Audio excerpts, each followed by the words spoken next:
Alhamdulillah. Mes honorables frères et sœurs, la situation ou les situations que nous vivons à notre époque, de manière générale et dans nos vies personnelles, poussent de plus en plus de personnes, hommes ou femmes, personnes âgées comme les plus jeunes, même les enfants, à s'attrister de plus en plus, à s'angoisser ou vivre des moments très difficiles de plus en plus qui provoquent en nous des angoisses, des tristesses, du stress. Et pourquoi pas, alors qu'on voit ce qui se passe autour de nous, ça ne peut que nous attrister. Les guerres, pandémies, réchauffement climatique, les informations continues qui nous rappellent que la vie est très dure et de plus en plus dure dans les 4 coins du monde. Pour tout type de personnes, peu importe la conviction religieuse, la croyance, l'origine, la couleur, la nationalité, on voit que la vie est de plus en plus dure. Et même nos problèmes personnels qu'on rencontre dans la vie de tous les jours, perte d'un proche, maladie, perte d'un emploi, perte financière, etc. Tout cela nous pousse à stresser de plus en plus, à angoisser. Certaines personnes tombent dans des dépressions, d'autres sont obligées même de prendre des médicaments, comme vous le savez, malheureusement. Certaines personnes cherchent la solution où il ne faut pas, ils se trompent de route et ils s'enfoncent de plus en plus. Ils n'arrivent plus à remonter la pente, à remonter la tête au-dessus de la surface de l'eau. En tout cas, les gens sont pris d'une certaine panique. Le passé les hante, le futur leur fait de plus en plus peur. Eh bien, en tant que croyant, on peut dire que parmi les raisons qui poussent à toute cette panique et cette angoisse et cette tristesse, c'est qu'on n'a pas compris 2 choses. Principalement 2 choses, bien d'autres comme on va le voir, mais principalement 2 choses. La première, c'est qu'à partir du moment où celui qui gère toute chose, qui contrôle toute chose, qui pour lui rien n'est difficile, celui qui lorsqu'il veut quoi que ce soit, il dit soit et c'est kun fayakun. On n'a pas compris que lorsque Dieu, Allah subhanahu wa ta'ala, celui qui gère toute chose à la perfection, le sage par excellence, lorsque Dieu, notre Seigneur tabaraka wa ta'ala, est avec nous, nul besoin de s'attrister. La tahzan inna Allah ma'ana. C'est ce qu'a dit le prophète à Abu Bakr lorsqu'ils étaient dans la grotte et qu'il y avait des gens qui étaient à quelques centimètres à proximité d'eux et qui souhaitaient une seule chose ou qui ne souhaitaient qu'une seule chose, c'était de les tuer. Il lui a rappelé que la proximité de Dieu, eh bien, elle est éloignée le mal de nous. La tahzan. Ils sont à côté de nous. La tahzan. Inna Allah ma'ana. Dieu est proche de nous, nous sommes proches de Dieu. Dieu éloignera leur proximité et leur mal. Dieu est avec nous. Et Allah subhanahu wa ta'ala a transformé cette peur, ce souci, cette angoisse en une délivrance qui est une source de joie pour les milliards de croyants et de musulmans jusqu'à la fin des temps lorsqu'on évoque cette histoire. Et une grande leçon. La tahzan, inna Allah ma'ana. Le tout, c'est d'être proche de Dieu. D'avoir une proximité avec ton Seigneur tabaraka wa ta'ala. Et la proximité avec les problèmes et les soucis deviendra quelque chose de très loin, un mauvais souvenir du passé, incha'Allah ta'ala. Tu seras préservé. On n'a pas encore compris que lorsqu'on est proche de Dieu, rien ne nous affectera. Et il y aura toujours une délivrance. Et il y aura toujours une réussite à la clé, incha'Allah ta'ala. Fa inna ma'al usri yusra, inna ma'al usri yusra. Allah le répète à 2 reprises. Certes, avec la difficulté, il y a la facilité. Avec la difficulté, il y a la facilité. Et comment une difficulté mentionnée dans ces 2 versets coraniques peuvent vaincre 2 facilités mentionnées dans ces versets coraniques. Fa inna ma'al usri yusra, inna ma'al usri yusra. Deuxième des choses, on n'a peut-être pas assez pris conscience et compris que non seulement on doit avoir une proximité avec Dieu, mais qu'il faut vivre au jour le jour. Et dis-toi que le passé, peu importe si obscur soit-il, eh bien, n'est qu'un passé, n'est qu'un souvenir. Et tu ne dois pas t'attarder sur ton passé, mais il faut que ton passé puisse être une leçon afin de vivre au mieux ton présent sans te préoccuper du futur qui peut-être n'existera pas. Vis au jour le jour. Demain, Allahu a'lam. Est-ce que tu seras là ce soir? Je ne te parle même pas de demain. Pourquoi te tracasser pour demain? Pourquoi t'angoisser? Pourquoi avoir peur du lendemain? Ça, c'est la ruse du diable, le shaitan. Ya'idukumul faqr wa ya'murukum al-fahsha. Il fait toujours, ou il vous fait toujours promettre des choses qui vont vous attrister, vous apeurer, hanter votre esprit, provoquer une certaine surchauffe psychologique, physique aussi et morale. Shaitan, il vous promet la pauvreté. Il va vous pousser à penser que vous allez être pauvre. Vous allez tout perdre. Demain, tu vas tout perdre. Demain, tu ne pourras pas nourrir ta famille. Demain, tu ne pourras plus payer ton loyer. Demain, et il vous ordonne le répréhensible mal. Ah, ça, il sait faire. Mais à côté, on a Allah subhanahu wa ta'ala. Allah nous dit, Wallahu, Allah subhanahu wa ta'ala nous promet quoi? Maghfiratan minhu wa fadla. Wallahu wasi'un, wasi' alim. Allah subhanahu wa ta'ala, c'est le plus grand. Allah subhanahu wa ta'ala, c'est lui qui accorde ses largesses. Allah subhanahu wa ta'ala, c'est lui l'omniscient qui sait tout. Ne t'inquiète pas. Allah azza wa jal vous promet un pardon et c'est grâce. Donc toute personne, shayatin ou ins, diable ou être humain, qui vous apporte des nouvelles pour vous faire peur, stresser, angoisser sur le futur. Mais tu vas voir, tu vas pas réussir, mais ceci, cela. Wallahi, sachez qu'ils ont la même mission. Shaitan et eux ont la même mission. T'apeurer, t'attrister. Tourne-toi vers ceux qui voient les choses positives. Tourne-toi vers ceux qui te disent, écoute, vis au jour le jour, aujourd'hui tu as la santé, alhamdulillah. Aujourd'hui tu as de quoi manger, alhamdulillah. Tu as un toit, alhamdulillah. Tu fais partie des personnes les plus riches sur la surface de la terre. Tu as à manger, tu as la santé, tu as un toit pour dormir, tu veux quoi de plus? Alhamdulillah. Eh bien, on est toujours ici, quelquefois, à craindre le futur et à se prendre la tête avec le passé. Vis au jour le jour, c'est ce que nous a enseigné le prophète sallallahu alayhi wa sallam lorsqu'il a dit « Kun » soit au moment présent, aujourd'hui. Kun fi dunya ka'annaka gharib ou abiru sabil. Soit dans la vie d'ici-bas comme si tu étais un étranger ou bien un passant, un voyageur. Et quand tu vas dans un endroit, tu te dis pas ouais mais dans 6 mois, tu dis écoute je profite maintenant, alhamdulillah, je vais parce que je suis que voyageur, je vais rentrer chez moi. Bah tu vas rentrer chez toi. Je vais rentrer chez moi. Nous allons toutes et tous rentrer chez nous. C'est où? Notre demeure éternelle. C'est l'au-delà. C'est l'au-delà. Donc ici-bas, on vit aussi. Mais on vit de quelle manière? Sans se prendre la tête. Je ne dis pas ne profite pas de la vie d'ici-bas tout en te préparant pour le delà. Mais ne te prends pas la tête. Ça ne va rien changer. Tu as des soucis, tu vas t'attrister. Cet attristement, cette tristesse, cette angoisse, ce stress. Quelqu'un a déjà prétendu que c'était un médicament, c'était un remède, c'était une solution pour faire disparaître ton stress. Non, ça c'est du mal qui ne fait rajouter que du mal. Amma le bien, wasbir wa ma sabruka illa billah. Le bien n'apporte que du bien. Quand tu patientes, Dieu te rajoute de la patience. Quand tu agis en bien, Dieu te facilite le fait de pouvoir encore agir en bien. Ça c'est des choses bénéfiques, mais ça c'est du négatif ça. Ça va t'apporter rien du tout. Et Ibn Umar radiyallahu anhu, qu'est-ce qu'il disait? إذا أمسيت فلا تنتظر الصباح وإذا أصبحت فلا تنتظر المساء وخذ من صحتك لمرضك ومن حياتك لموتك. C'est maintenant que ça se passe. Mais dans 2 heures ou dans 10 heures ou dans 20 heures. Attention, je ne dis pas qu'on ne doit pas se projeter dans des projets dans le futur, mais si ces projets, si tes projections, ces probabilités qui vont se passer te poussent à angoisser, non, ça c'est pas bon. Mais si ça te pousse à rester positif et à entreprendre et à faire des choses bénéfiques et à voir loin, avoir cette vision loin, comme le prophète l'avait, aucun mal, même c'est positif, c'est bien. Il faut être visionnaire dans la vie aussi. Mais vous voyez, la bonne compréhension, le juste milieu. Et Abdullah ibn Umar radiyallahu anhu disait quoi? Quand tu es au soir, il n'a pas dit quand tu es lundi, attends pas 2 siècles après ou 2 ans après ou 2 semaines.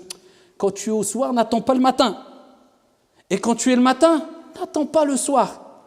Et prends de ta bonne santé pour ta maladie. Profite de ta bonne santé avant que la maladie arrive. Tu vas tomber malade. Tu croyais que tu allais rester en bonne santé parce que tu es un sportif, tu vas à la salle de sport et tu as 20 ans, 30 ans tout le temps. Tu vas tomber malade. À un moment ou à un autre, tu seras malade. C'est comme ça. Prends de ta bonne santé pour ta maladie et de ta maladie pour ta mort. Tu vas mourir, que tu le veuilles ou non.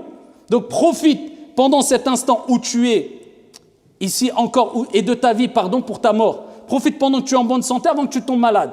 Et profite pendant que tu es en vie avant que tu ne meurs. Donc il te dit profite et agis en conséquence et de la meilleure des manières au moment T. Demain je ferai et je me repentirai. Qui te dit que pendant je ne sais combien de secondes, des centaines de secondes, des centaines de... Tu ne vas pas mourir. Alors qu'on sait très bien que pendant la nuit, eh bien, notre âme quelque part est entre les mains d'Allah subhanahu wa ta'ala. Il restitue l'âme à qui il veut, c'est la petite mort. C'est pour ça qu'on appelle le sommeil an-nawm akhul maut, le frère de la mort. Quelque part une petite mort pour nous rappeler aussi l'au-delà. Vous êtes dans une activité mondaine, mais la nuit, vous êtes déconnecté de cette vie d'ici-bas, temporairement. Mais ça, c'est juste simplement pour que vous goûtiez à ce qui vous attend éternellement. C'est des ibars, c'est des leçons. Mais où sont ceux qui raisonnent? Eh bien, maintenant, agis, n'attends pas demain, je ferai. Ce que tu peux faire pour ta vie d'ici-bas qui est bénéfique ou pour ton au-delà ce soir, fais-le ce soir. Le matin, n'attends pas le soir, fais-le maintenant. Tu es en bonne santé, n'attends pas d'être malade. Tu es vivant, n'attends pas d'être mort. Et profite au mieux et intelligemment, bien sûr. Et intelligemment. Mais, ayyuhal akhyar, pour être parmi les gens qui seront préservés des soucis et des angoisses et des tristesses, comme on a dit précédemment, il faut être proche de Dieu. Et il faut être pieux. Il faut aimer son Seigneur. Il faut savoir que le refuge est auprès d'Allah Azza wa Jal. Fafirru ilallah, comme Allah a dit dans le Coran. Fuyez vers Allah. Et les êtres humains, quand on les craint, on fuit d'eux. Mais Allah, plus on le craint et plus on fuit vers lui, subhanahu wa ta'ala, vers sa clémence, son amour, sa miséricorde. Parce qu'on sait que tout est géré, contrôlé par Allah, subhanahu wa ta'ala. Et Dieu nous veut plus de bien que notre propre mère nous veut du bien et nos propres parents. Arhamur rahimin, le plus miséricordieux des miséricordieux. Bismillahirrahmanirrahim. Avant chaque verset coranique, chaque soir plutôt du Coran, on commence avec quoi? En rappelant la miséricorde de Dieu. Allah nous rappelle que sa miséricorde devance sa colère, subhanahu wa ta'ala. Fuyons vers sa miséricorde. Allons nous protéger. Regardez, un enfant, quand il va mal, quand il est triste, il cherche qui? La personne la plus clémente et la plus miséricordieuse envers lui. C'est vrai ou pas? Tu peux le donner à droite, à gauche, à une nanny ou à son frère, à sa... Non, il veut sa mère. Parce que sa mère lui apportera de l'amour et de la miséricorde comme personne. Et à ce moment-là, la tristesse va se dissiper. Les larmes vont sécher. Et le sourire va être retrouvé. Pourquoi? Parce que plus tu fuis vers la miséricorde, et plus ici ton cœur s'épanouit, et la tristesse se dissipe. Eh bien, le plus miséricordieux, c'est Allah. Plus tu fuiras vers sa miséricorde, et plus tes soucis se dissiperont, et plus tes larmes se sécheront, et plus ton sourire réapparaîtra, reviendra, éclairera ton visage une nouvelle fois. Fuyons vers la miséricorde d'Allah. Fafirru ilallahi azza wa jal. Et les preuves en sont nombreuses. C'est comme ça que le prophète agissait. Allah subhanahu wa ta'ala ne dit-il pas, ceux qui ont des problèmes, toutes les portes se ferment. La solution? Ah oui, il faut de l'effort. Je ne vais pas dire une solution miracle, tu fais rien et voilà, la tristesse va disparaître, le souci, les angoisses. Non, il faut des efforts dans toutes choses. Bah là, l'effort, c'est quoi? Bah, c'est fuir vers Allah subhanahu wa ta'ala. وَمَن يَتَّقِ اللَّهِ يَجْعَلْ لَهُ مَخْرَجًا وَيَرْزُقْهُ مِنْ حَيْثُ لَا يَحْتَسِبُ. Celui qui agit avec piété vis-à-vis de Dieu, on lui donnera une issue à ce moment-là. On lui donnera une issue favorable et on lui donnera sa subsistance d'où il ne s'attend même pas. La cause, c'est quoi? Taqwallahi tabaraka wa ta'ala. La piété, l'amour de Dieu. Revenir vers Dieu. Parce que Dieu, quand il t'éprouve aussi, c'est parce qu'il t'aime. Inna Allah idha ahabba qawman ibtalahum. Dieu, comme le prophète a dit, quand il aime un peuple, il les éprouve. Pourquoi? Parce qu'il pense à toi. Il y avait des pieux prédécesseurs qui, quand ils n'avaient pas une épreuve pendant quelques jours, ils pleuraient. Pourquoi? Ils disaient, c'est la preuve que Dieu ne pense plus à moi peut-être. Ils avaient peur que Dieu ne pense plus à eux. Et ils avaient peur que c'est un signe que Dieu ne les aime plus ou ne les aime pas parce qu'ils ne sont pas éprouvés. Ils savaient que quand une personne est éprouvée, c'était une preuve que Dieu l'aime. Ils ne cherchaient pas les épreuves, mais quand ils étaient éprouvés, ils le prenaient bien. Eh bien, c'est ainsi que le croyant doit réagir, en se disant qu'il n'y a aucune épreuve qui va le détruire. La yukallifu Allahu nafsan illa wus'aha.